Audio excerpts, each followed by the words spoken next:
All right, today we're going to dive into a story that is all about speed. We're talking about the blindingly fast rise of an athlete to the absolute top of his game, and a fall from grace that was, believe it or not, just as quick. This is the story of Ben Johnson. You know, for a split second in history, this one number, 9.79, it represented the absolute limit of what we thought a human being could do.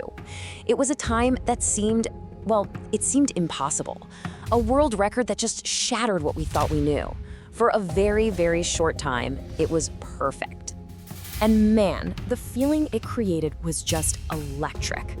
At the 1988 Seoul Olympics, when Ben Johnson crossed that finish line, it honestly felt like we were watching something beyond just sports. It was like he'd achieved a kind of immortality. But as you're about to see, that feeling didn't last long. So the big question is, right? How did he even get to that legendary starting line in Seoul in the first place? To really understand the man who ran 9.79, we've got to go back to a time when he was an athlete forged in the shadow of a king. So Johnson's story, it kicks off in Jamaica, where speed was just part of him, something he was born with. Then he moves to Canada, and that raw, natural talent starts to get shaped and honed. Under his coach, Charlie Francis, he developed this incredibly powerful, explosive style that pretty quickly made him one of Canada's brightest stars. Okay, so this moment right here, the '84 Olympics, this was the real turning point. Now, winning a bronze medal is an unbelievable achievement for anybody. But for Johnson, it wasn't enough. It lit a fire under him. A total, all-consuming obsession. And it was all because of the guy who took home the gold. And you can see the dynamic, right? It was crystal clear. Carl Lewis was, well, he was everything Johnson wasn't. He was this confident, charismatic global icon, the undisputed king of the track. Johnson was the quiet, powerful challenger.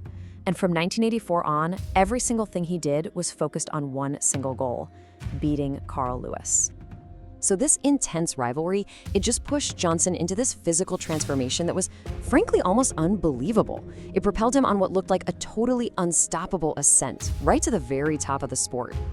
And you can see it right here. Between 85 and 87, Ben Johnson just changed. I mean, he became this powerhouse, visibly more muscular than any of his rivals. And his trademark start, that explosive power out of the blocks, it became something no one else could even touch.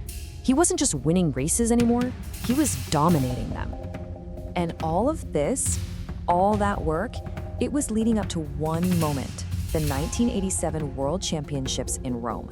This was it, the moment the challenger finally defeated the champion.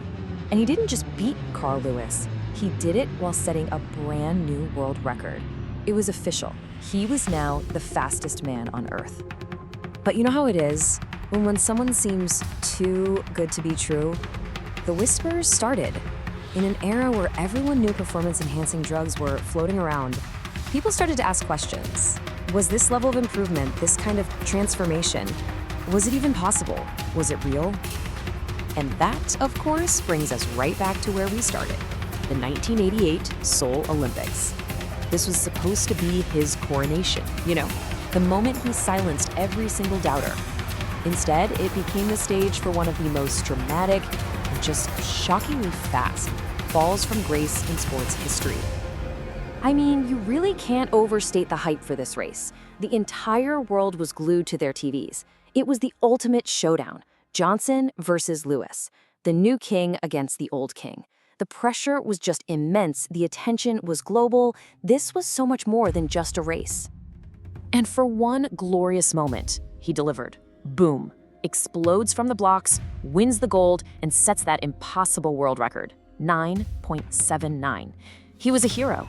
And then, poof, just 48 hours later, it was all gone. A positive drug test. The medal, stripped. The hero, disgraced. Just like that. And the reason for it all? One word, Stanozolol. It's an anabolic steroid, plain and simple, used to build muscle, build strength. The science was cold, it was hard, and it was unforgiving.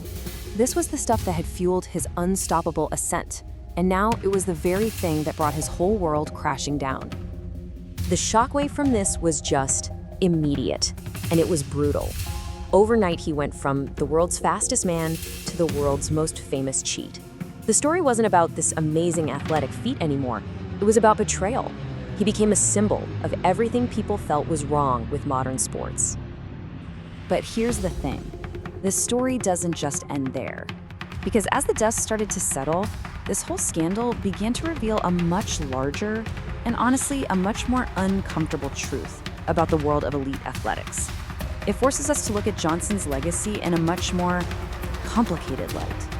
So, under all this pressure from the investigation, Johnson finally admitted it. And not just that he doped in Seoul. Oh no. He admitted he'd been using performance-enhancing drugs for years. And that confession just cracked the entire story wide open, shifting the focus from one guy to the whole system. And this is the real kicker. This is the deeper truth that the whole scandal blew wide open. Turns out, doping and sprinting in the 1980s was everywhere. It was rampant. So many of the top athletes were doing it. Johnson wasn't an outlier. He was just the one who got caught on the biggest stage imaginable. The system rewarded winning at any cost, and he became the public face of a problem that was much, much bigger than him. You know, he did try to make a comeback, but that stain, it just never washed off. His reputation was gone.